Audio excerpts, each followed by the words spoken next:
Hello students, आज हम division of fractions पढ़ेंगे। फ्रैक्शंस आपको पता ही होगा, फ्रैक्शंस क्या होता है। जैसे a अपॉन b के फॉर्म में कोई भी नंबर को हम लिखते हैं तो उसे फ्रैक्शन बोलते हैं। जैसे 2/3 ले लें, 4/6 ले लें। तो मैंने पहले की वीडियो में proper fractions, improper fractions, mix fractions को कैसे प्रॉपर फ्रैक्शन में बदलें, ये सारी चीज़ें बताई हुई हैं। इसके अलावा मैंने addition of fractions, subtraction of fractions, multiplication of fractions, ये सारे क्लियर किए हुए हैं कॉन्सेप्ट, और इनमें कुछ प्रॉब्लम्स भी बताए हुए हैं। तो आपको अभी डिवीजन ऑफ फ्रैक्शंस पढ़ाया जाएगा।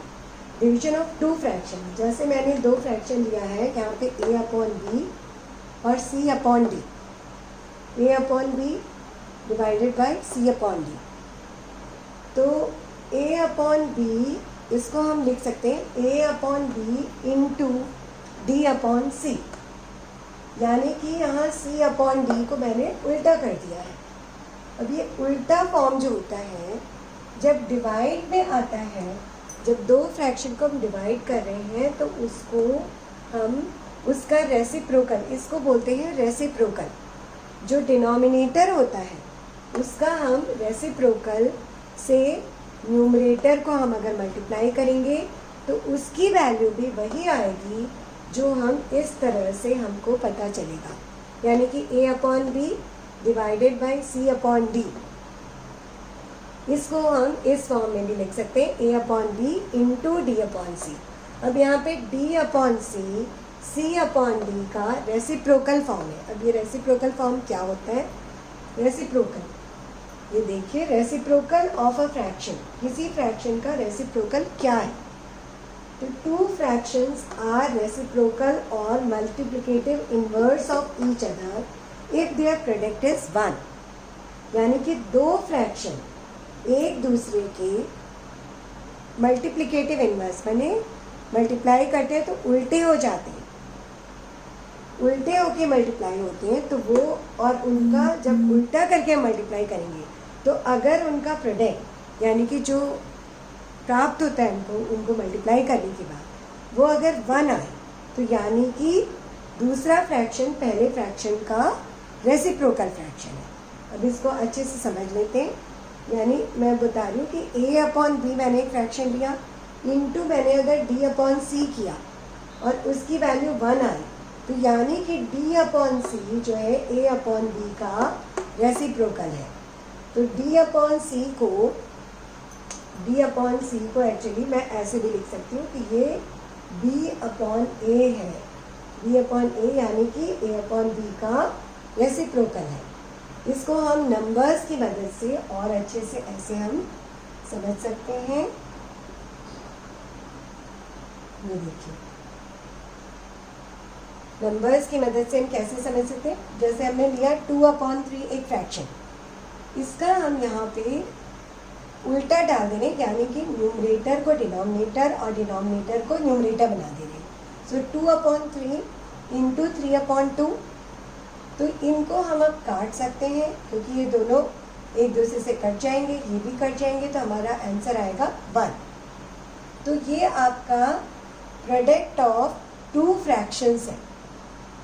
ओके, प्रोडक्ट ऑफ हम बोल सकते हैं एक फ्रैक्शन और उसका रेसिप्रोकल। ये प्रोडक्ट ऑफ फ्रैक्शंस तो है ही, और ये product of reciprocal of fractions, और उसकी वैल्यू 1 आएगी। तो इसका मीनिंग ये वाला फ्रैक्शन इस फ्रैक्शन का रेसिप्रोकल है, ये साबित होता है इससे।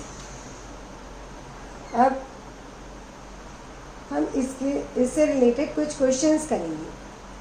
तो क्वेश्चन 1 है 5 4/7। मैंने यहाँ पे मिक्स फ्रैक्शंस के क्वेश्चंस दिखाए हैं आपको, क्योंकि मिक्स फ्रैक्शंस पे ज़्यादा प्रॉब्लम होती है स्टूडेंट्स को।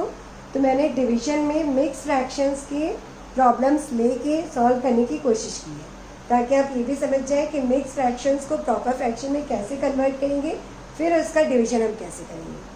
तो ये देखिए 5 4/7 डिवाइडेड बाई 1 3/10। तो 5, इसमें हम क्या करेंगे, इन दोनों को गुना कर लेंगे। मैंने 5 इंटू 7 प्लस 4 हो जाएगा डिवाइडेड बाई 7। तो इस तरह से ये मिक्स फ्रैक्शन 5 4/7 बन जाएगा 39/7। और यहाँ पे 1 3/10, इसको हम करेंगे 10 इंटू 1 प्लस 3/10, यानी कि ये बन जाएगा हमारा 13/10। तो हमारे पास आ गया दो प्रॉपर फ्रैक्शन, क्योंकि है 39/7 डिवाइडेड बाई 13/10, यानी कि हम 13/10 को हम 39/7 को डिवाइड करें 13/10 से, तो 13/10 हमारा डिनोमिनेटर हो गया और 39/7 हमारा न्यूमरेटर हो गया। अब 39/7 हमने जैसे पहले रूल बताया था यहाँ पे कि हम रेसिप्रोकल कर लेते हैं, जो डिनोमिनेटर होता है उसको रेसिप्रोकल करके उसको न्यूमरेटर के साथ मल्टीप्लाई कर लेते हैं। तो सेम मेथड हम यहाँ पे फॉलो करेंगे। तो ये देखिए 39/7 इंटू इसका हम रेसिप्रोकल कर लेंगे तो इंटू 10/13 आ जाएगा। तो अब ये आसानी से कट जाएगा और हमारा आंसर आया 30/7।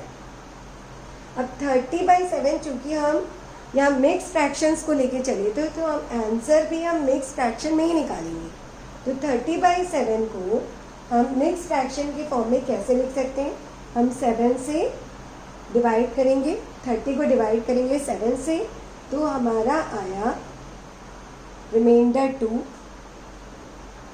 और यहाँ आया 4। तो आप देखिए इसको हम लिखेंगे 4 2/7, कोफिशिएंट है 4, तो 4 रिमाइंडर 2 और ये 7, 4 2/7। तो इसको हम वापस इस तरह से ला सकते हैं। अब देख लीजिए 7 इंटू 4 प्लस 2, 7 इंटू 4 हो जाएगा 28 प्लस 2 यानी कि 30। तो इसको 30/7 के फॉर्म में हम वापस से ला सकते हैं। तो 30/7 का हम मिक्स फ्रैक्शन कैसे बनाएंगे, होपफुली आप समझ गए होंगे इसको भी। तो आपका आंसर मिला है 5 4/7 डिवाइडेड बाई 1 3/10। 3/10 का आंसर है 4 2/7। अब मैंने एक और प्रॉब्लम दिया है यहाँ पे कि आपकी एक वायर है और उसकी लेंथ दी गई है 12 1/2 मीटर। अब इस वायर को जो 12 1/2 मीटर का है, इसको काटा गया है। It is cut into 10 pieces.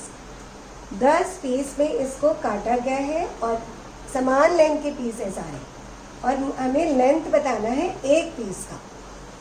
तो हम इसमें क्या करेंगे? सबसे पहले तो 12 1/2 मीटर है जो कि मिक्स फ्रैक्शन के फॉर्म में लिखा है, तो इसको हम प्रॉपर फ्रैक्शन में बदलेंगे। तो 12 1/2 मीटर को हम करेंगे 12 इंटू 2 यानी कि 24 प्लस 1/2 यानी कि 25/2 मीटर। तो लेंथ है वायर की 25/2 मीटर। अब क्योंकि हमको 10 इक्वल लेंथ के पीस में हमको काटना है, तो इसको हम डिवाइड कर देंगे अगर 10 से, तो हमको पता चल जाएगा कि एक पीस की लेंथ कितनी है। तो 25/2 डिवाइडेड बाई 10। अब 10 जो कि डिनोमिनेटर में है और ऊपर न्यूमरेटर में हमारा एक फ्रैक्शन आ रहा है, तो हम डिनोमिनेटर को रेसिप्रोकल से न्यूमरेटर को मल्टीप्लाई कर देंगे। तो आएगा हमारा 25/2 इंटू 1/10 यानी कि 5/4। अब 5/4 को अगेन हम मिक्स फ्रैक्शन में कन्वर्ट करेंगे। उसके लिए क्या करेंगे? 5 को 4 से हम डिवाइड करेंगे, तो हमारा रिमाइंडर आया 1 और कोफिशिएंट आया 1। तो हमने लिख लिया है यहाँ पे पहले रिमाइंडर फिर कोफिशिएंट डिवाइडेड बाय 4, जिससे हम इसको गुना कर रहे थे। ठीक है, तो होपफुली आपको ये समझ में आ गया होगा। 1/4 मीटर ये है लेंथ एक पीस ऑफ वायर की। जो 10 पीसेस काटे उनमें से एक का लेंथ है 1/4। और इससे वापस हम इसको ला सकते हैं, यानी कि 5/4 इंटू 10 अगर हम करेंगे 5/4, इसको चेक करने के लिए हम इसको देख सकते हैं। 5/4 इंटू 10 अगर हम करते हैं यानी कि 50/4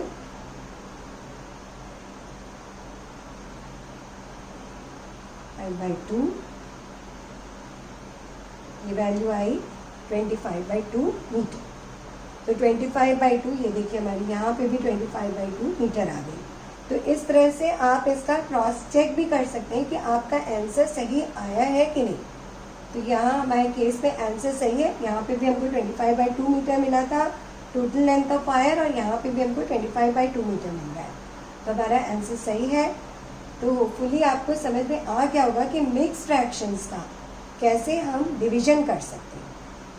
इसके 2 प्रॉब्लम्स आपको क्लियर होंगे, और अगर आपको ये प्रॉब्लम्स क्लियर हैं और कॉन्सेप्ट्स क्लियर हो रहे हैं तो आप चैनल में जाइए, इसको सब्सक्राइब कीजिए, बेल आइकन को प्रेस कीजिए और आपको नोटिफिकेशंस मिलेंगी, ताकि आप डिफरेंट वीडियोस जो मैम लगातार अपलोड कर रही है उसको देख सकते हैं और अपने फ्रेंड्स को भी बता सकते हैं, उसमें आपके व्यूज़ डाल सकते हैं, ताकि मैम और अच्छे वीडियोस आपके लिए बना सकें।